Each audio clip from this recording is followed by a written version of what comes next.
जय हिंद, नमस्कार। एक बार फिर से आप सभी का स्वागत है आपके अपने YouTube चैनल टारगेट स्क्वाड 21 में। तो जैसा कि हम अभी फिलहाल जो यहाँ पर जो लेक्चर हम ले रहे हैं वो है रीट 2022 के लिए, यानी रीट 2021 संपन्न हो चुकी है। ठीक है, बोर्ड ने उसका रिजल्ट भी जारी कर दिया है, ये सब चीजें आपको पता है। लेकिन फिर से 20,000 पदों के लिए राजस्थान माध्यमिक शिक्षा बोर्ड ने 20,000 भर्तियों के लिए अपनी घोषणा कर दी है। तो और इस एग्जाम की तिथि भी घोषित हो गई है, शायद 14 या 15 मई को यह एग्जाम होने वाला है आपका। तो फिर से आपको एक मौका फिर मिल रहा है, 32,000 के बाद 20,000 पद और आपके साथ आपके लिए लाए गए हैं शिक्षक भर्ती के लिए। ठीक है, तृतीय श्रेणी के लिए। तो उसी के लिए आज हम फिर से शुरुआत कर रहे हैं, और आज हम जो शुरुआत करने वाले हैं वो है बाल विकास एवं शिक्षा शास्त्र, जिसे विद्यार्थी साइकोलॉजी के नाम से जानते हैं मुख्यतः। लेकिन जो हमारा जो प्रकरण है वो है बाल विकास। ठीक है, ये साइकोलॉजी की एक शाखा है, बाल विकास एक मनोविज्ञान की एक शाखा है। तो आइए इसके बारे में बात करेंगे। बाल विकास ये क्या होता है, जिसे अंग्रेजी में कहते हैं चाइल्ड डेवलपमेंट। तो चाइल्ड डेवलपमेंट के बारे में आज हम देखने वाले हैं, जिससे कुल 30 प्रश्न आपकी परीक्षा में पूछे जाएंगे। तो आज ये पहला लेक्चर है और कंटिन्यू इसमें लगातार आपको ये सीरीज देखने को मिलेगी। तो जो चैनल पर पहली बार आए हैं वो जरूर इसे लाइक करके जाएं, इसे जरूर सब्सक्राइब करें, ताकि आपको जैसे ही वीडियो डाला जाए आपको नोटिफिकेशन तुरंत प्राप्त हो जाए और आप ज्यादा से ज्यादा इस सीरीज का लाभ प्राप्त कर सकें। तो मैं हूं भुवनेश उपाध्याय।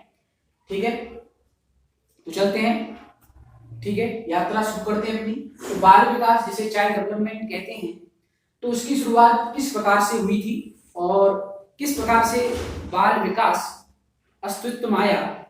तो क्या हुआ कि 17वीं शताब्दी, मैं बात कर रहा हूं 17वीं शताब्दी की, यानी 17th सेंचुरी की मैं बात कर रहा हूं। तो 17वीं शताब्दी तक बाल विकास के बारे में कोई विचारधारा नहीं थी, यानी 17वीं शताब्दी से पहले सिर्फ मनोविज्ञान था। मनोविज्ञान की भी हम एक लेक्चर सीरीज तैयार करेंगे, जिसमें हम मनोविज्ञान का परिचय देंगे आपको, क्योंकि जो हमारी नींव है वो मनोविज्ञान ही है। इस प्रकरण की भी नींव क्या है, मनोविज्ञान ही है। तो मनोविज्ञान के बारे में भी जानेंगे, एक वीडियो आएगा जिसका नाम होगा मनोविज्ञान का परिचय। ठीक है, कि मनोविज्ञान किस प्रकार से विषय अस्तित्व में आया। लेकिन फिलहाल हम जो सिलेबस में आपको जो दे रखा है वो बाल विकास ही दे रखा है, और बाल विकास ही आपसे पूछा जाता है। तो बाल विकास एक मनोविज्ञान की ही शाखा है। ठीक है, ये आपको पता ही होगा। तो 17वीं शताब्दी से पहले बाल विकास नाम का कोई भी, ठीक है, कोई भी विषय वस्तु नहीं थी, और ना ही कोई ऐसी विचारधारा प्रारंभ हुई थी बाल विकास के बारे में। लेकिन 17वीं सदी में क्या होता है, 17वीं सदी में पहली बार यूरोपियन विद्वान थे, यूरोपीय विद्वान या कह सकते हैं यूरोपियन विद्वान, जिनका नाम था कोमेनियस। क्या नाम था जिनका नाम था कोमेनियस।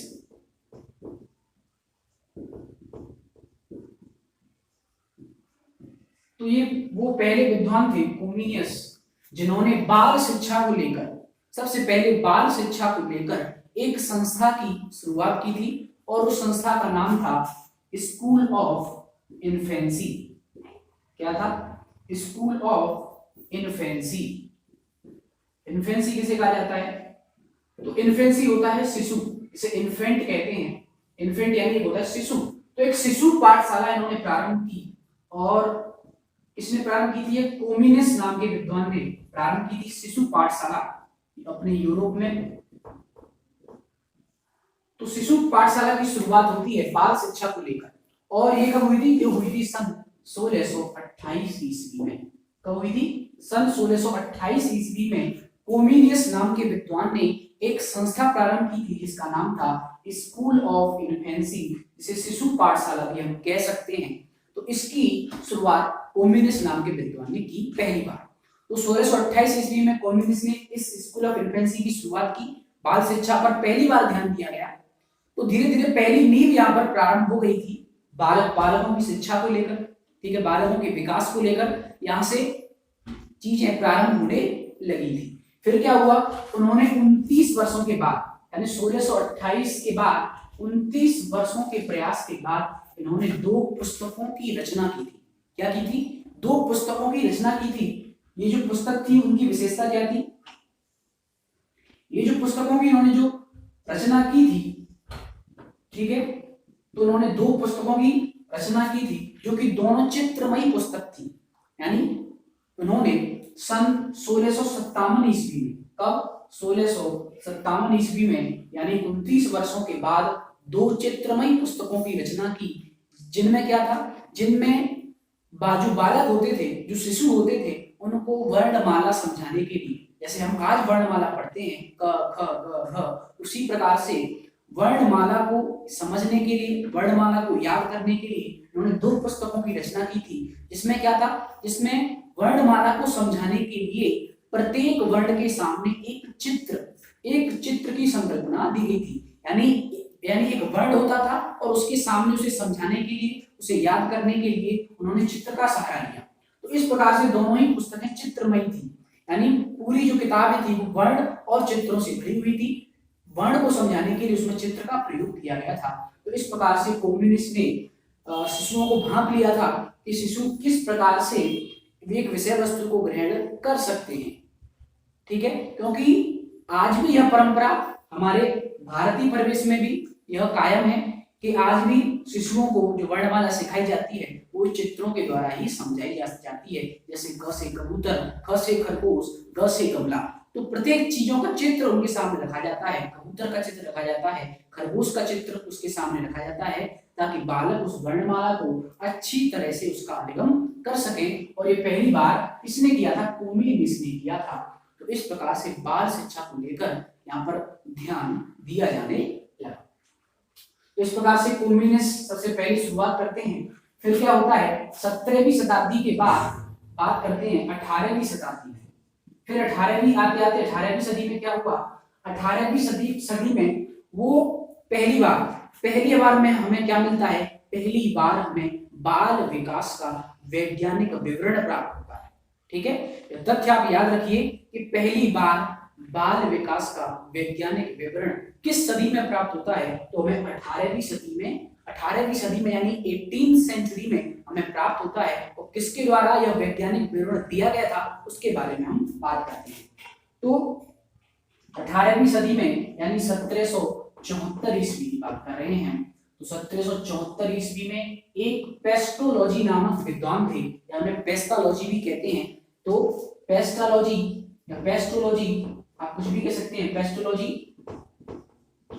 तो पेस्टोलॉजी नामक एक विद्वान थे जर्मनी के। कहाँ के थे ये विद्वान? ये जर्मनी के विद्वान थे, पेस्टोलॉजी। तो उन्होंने क्या किया था?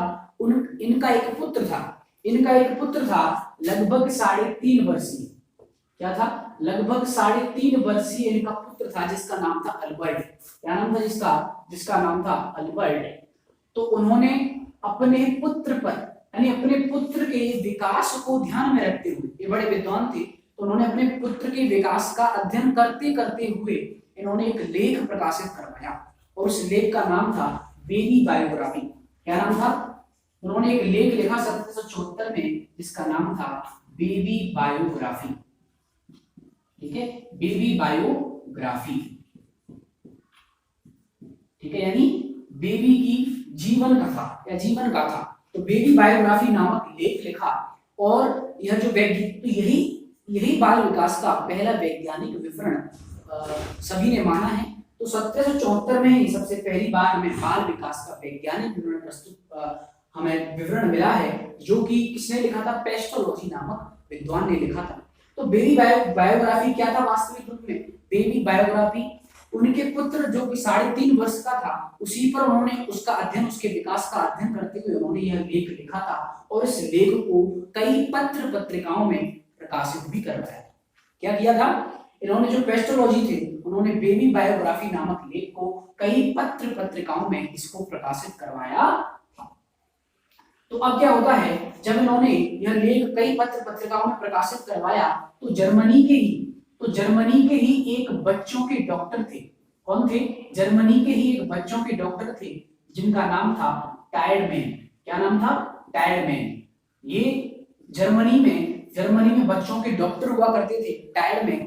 तो टायरमैन, जब टायरमैन के पास यह लेख गया, जब टायरमैन ने इस लेख को पढ़ा, तो जो टायरमैन जो डॉक्टर थे वो इस लेख से बहुत ही अधिक प्रभावित हुए थे, जो कि पेस्टोलॉजी ने लिखा था। तो इस पेस्टोलॉजी के लेख का प्रभाव टायरमैन पर सबसे ज्यादा पड़ा, और ये पेशे से क्या थे? चिकित्सक थे। तो उन्होंने पहली बार जो बाल विकास था, तो उन्होंने चिकित्सा के क्षेत्र में, यानी आपसे यह तथ्य अगर पूछ लिया जाता है किसी भी परीक्षा में, ठीक है, अध्यापक भर्ती से जुड़ी किसी भी परीक्षा में पूछ लिया जाता है कि चिकित्सा क्षेत्र में या चिकित्सा के क्षेत्र में बाल विकास के अध्ययन को गति किसने प्रदान की थी, तो आपका आंसर हो जाएगा टायरमैन ने, क्योंकि टायरमैन ही वो पहले चिकित्सक थे जिन्होंने बाल विकास को लेकर, यानी चिकित्सा के क्षेत्र में, किस क्षेत्र में? चिकित्सा के क्षेत्र में, ठीक है, तो जिन्होंने सबसे पहली बार बाल विकास को चिकित्सा के क्षेत्र में उसके अध्ययन को गति प्रदान की थी, ठीक है। या फिर प्रश्न दूसरी तरीके से आ जाए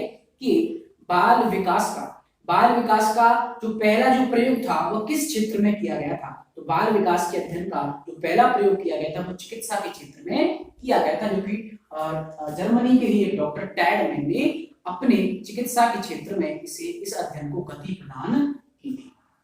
अब बात करते हैं 19वीं सदी की। किसकी बात करते हैं? 19वीं सदी की।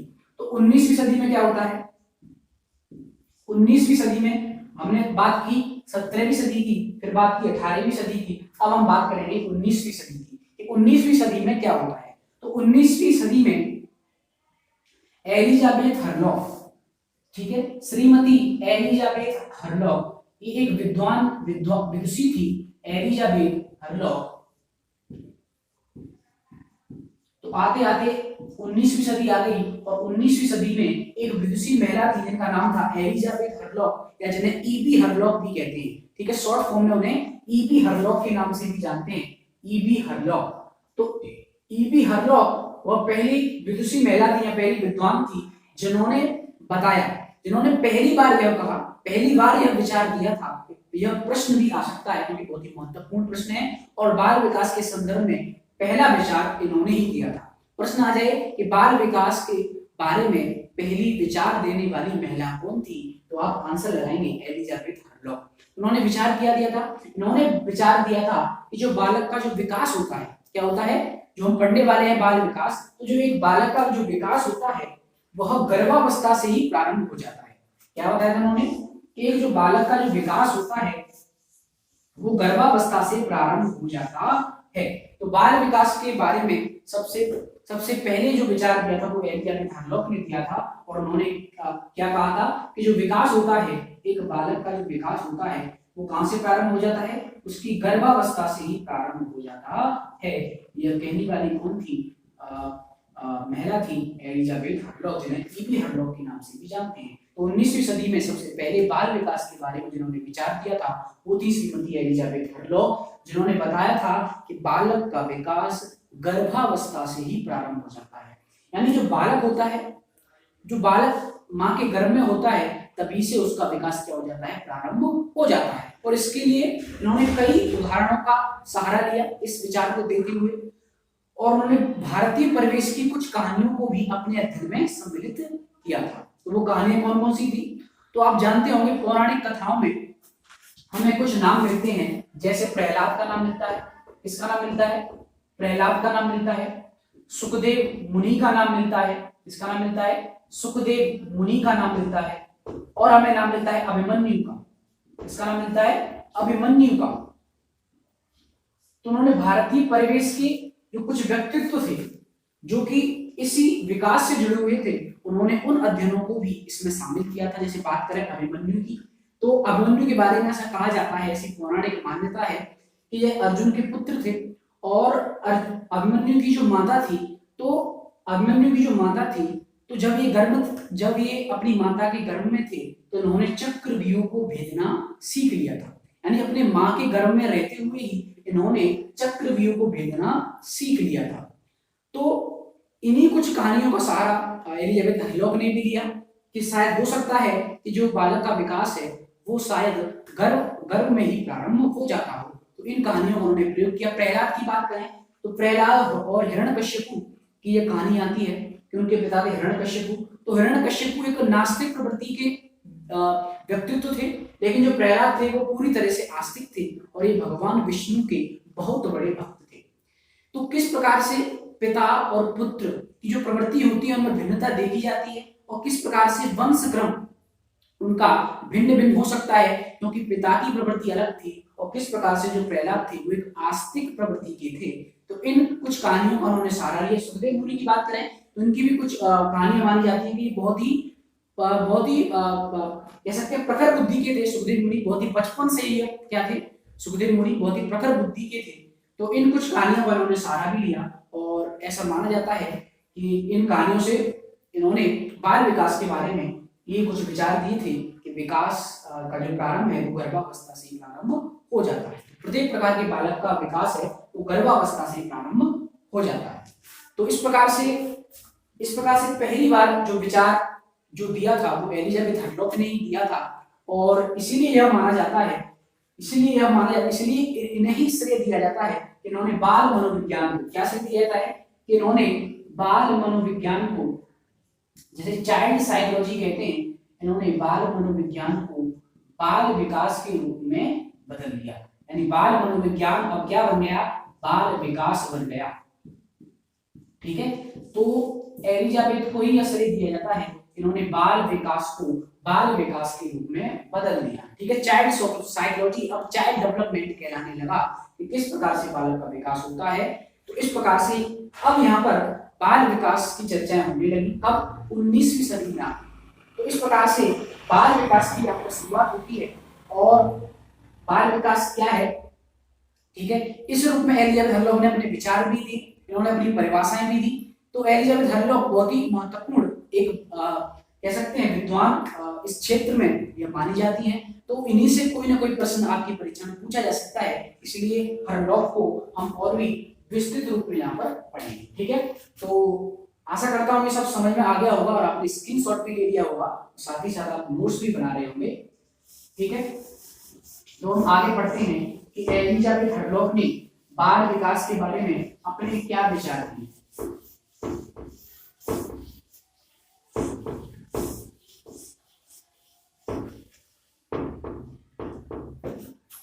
तो जो हटलॉक थी, तो हटलॉक क्या कहती है बाल विकास के बारे में, मैं आपको बता देता हूं। तो उन्होंने कहा कि आज का जो बाल विकास है, ठीक है, जो बाल विकास जो विषय वस्तु है, एक शाखा है मनोविज्ञान की, या बाल मनोविज्ञान की एक शाखा है।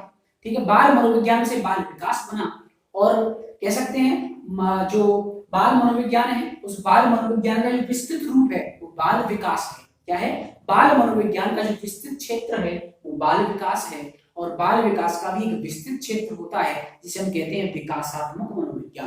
क्या कहते हैं, विकासात्मक मनोविज्ञान, यानी डेवलपमेंटल साइकोलॉजी। इसकी चर्चा हम बाद में करेंगे, लेकिन एलिजाबेथ हटलॉक कहती हैं कि आज के बाल विकास में, यानी जो बाल विकास जो विषय वस्तु है, तो उस बाल विकास में किसका अध्ययन किया जाता है, बालक के रूप, उसके व्यवहार, उसकी रुचियों। ठीक है, बाल विकास में किसका अध्ययन किया जाता है, बालक के रूप, उसके व्यवहार, उसकी रुचियों तथा उसके लक्ष्यों में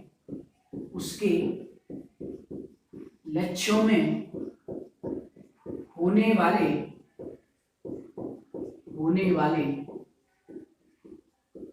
विशिष्ट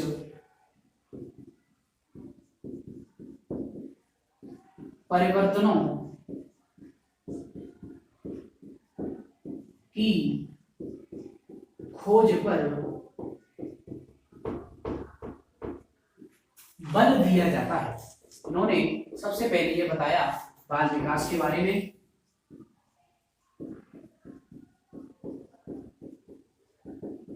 क्या बताया कि बाल विकास में बालक के रूप की चर्चा की जाती है, बालक के रूप, उसके व्यवहार, उसकी रुचियों और उसके लक्ष्यों में होने वाले जो विशिष्ट परिवर्तन होते हैं।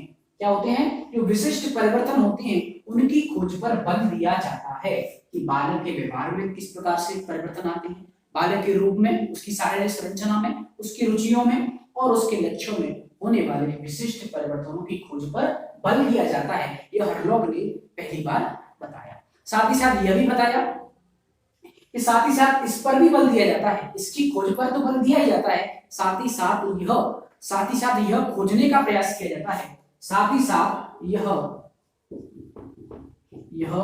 खोजने का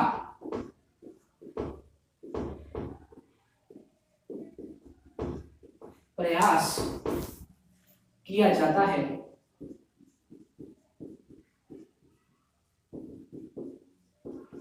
है कि ये परिवर्तन कब होते हैं, बालक में जो विशिष्ट जो परिवर्तन आते हैं तो ये परिवर्तन कब होते हैं, ठीक है, क्यों होते हैं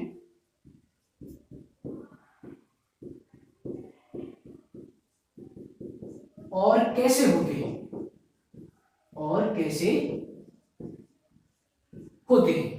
ठीक है।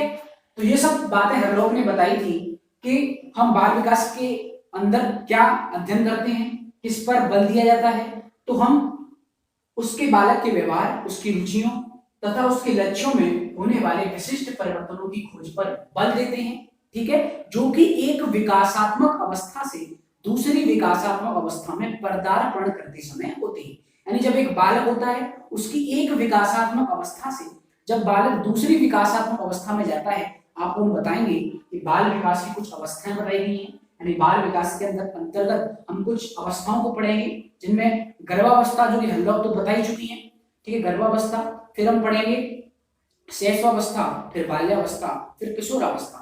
तो इस प्रकार से एक विकासात्मक अवस्था के बाद दूसरी विकासात्मक अवस्था आती है और उसी विकासात्मक अवस्था के अंतर्गत ही बालकों में कुछ विशिष्ट परिवर्तन होते हैं और उन्हीं परिवर्तनों की खोज पर बल दिया जाता है। साथ ही साथ हम लोग ने यह भी बताया कि यह खोजने का प्रयास किया जाता है बाल विकास के बारे में कि ये परिवर्तन कब होते हैं, ठीक है, इनकी अवधि क्या होती है, ये कब होते हैं, कहां से प्रारंभ होते हैं और क्यों होते हैं और किस प्रकार से होते हैं। तो इस प्रकार से उन्होंने बाल विकास के बारे में अपने विचार रखे। अब हम समझते हैं कि एलिजाबेथ हरलॉग है, उन्होंने बाल विकास के बारे में एक परिभाषा भी दी है जो कि विभिन्न परीक्षाओं में पूछी जा सकती है, ठीक है, तो इसको आप नोट जरूर कर लीजिए जो मैं परिभाषा लिखा रहा हूं हरलॉग की,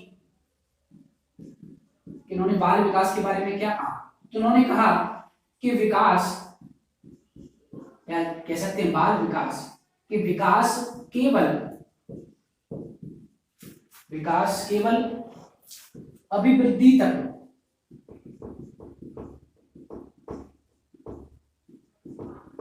क्या बताया, विकास केवल अभिवृद्धि तक ही सीमित नहीं है,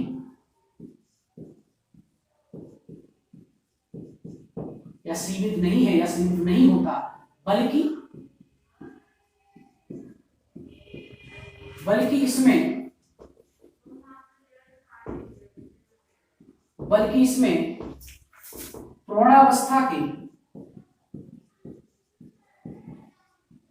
इसमें प्रौढ़ावस्था के लक्ष्यों की ओर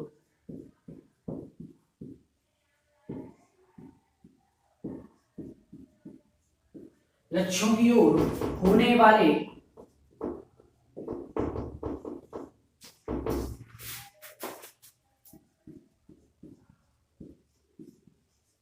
परिवर्तनों का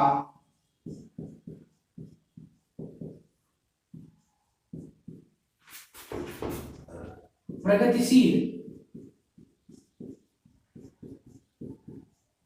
क्रम निहित होता है, ठीक है, क्रम निहित होता है। तो ये हरलॉग ने विकास के बारे में बताया था, विकास की एक परिभाषा दी थी कि विकास है वो केवल अभिवृद्धि तक सीमित नहीं है। आपके सिलेबस में विकास और अभिवृद्धि की संकल्पना है, इसको हम अगले आने वाले लेक्चरों में पढ़ेंगे कि विकास क्या है और अभिवृद्धि क्या है। तो उन्होंने बताया था कि जो विकास है वो अभिवृद्धि तक ही सीमित नहीं है, क्योंकि अभिवृद्धि आप देखेंगे जब हम पढ़ेंगे तो अभिवृद्धि एक समय के बाद रुक जाती है। अभिवृद्धि क्या है, सीमित अर्थ में इसका अर्थ लिया जाता है, बहुत ही सीमित यह शब्द होता है, इसका अर्थ जो होता है बड़ी सीमित होता है। तो विकास उस अभिवृद्धि तक सीमित नहीं होता या नहीं है, बल्कि इसमें क्या होता है, बल्कि इसमें प्रौढ़ावस्था के लक्ष्यों की ओर, यानी जैसे जैसे हम प्रौढ़ावस्था की ओर जाते हैं, जो सबसे अंतिम अवस्था होती है प्रौढ़ावस्था, या प्रौढ़ावस्था के बाद हम कह सकते हैं वृद्धावस्था, एक अंतिम जीवन की अवस्था होती है। तो उस प्रौढ़ावस्था के लक्ष्यों की ओर होने वाले परिवर्तनों का एक प्रगतिशील क्या होता है, क्रम निहित होता है। तो बाल विकास में एक निश्चित क्या होता है, प्रगतिशील क्रम होता है, क्योंकि प्रौढ़ावस्था के लक्ष्यों की ओर हमें ले जाता है।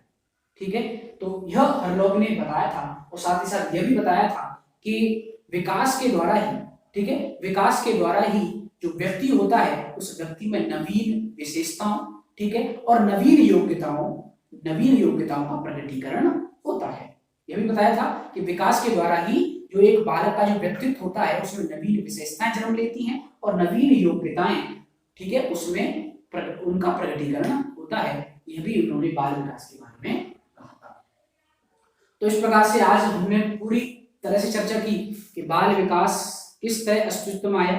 पहली बार यूरोपियन विद्वान कोमिनिस ने सबसे पहले इसके बारे में नींव रखी, फिर धीरे धीरे पेस्टोलॉजी जिन्होंने वैज्ञानिक विवरण प्रस्तुत किया, फिर टैडमैन पर इसका बहुत प्रभाव पड़ा, फिर एलिजाबेथ हरलॉक आती हैं जिन्होंने सबसे पहले बाल विकास के बारे में अपने विचार दिए, और इस प्रकार से जो बाल मनोविज्ञान है आज वर्तमान में बाल विकास बन सका। इसी विषय वस्तु को हम आगे अपने द्वितीय लेक्चर में यहीं से कंटिन्यू करेंगे। तो तब तक के लिए आपका बहुत बहुत आभार, बहुत बहुत धन्यवाद। जय हिंद, नमस्कार।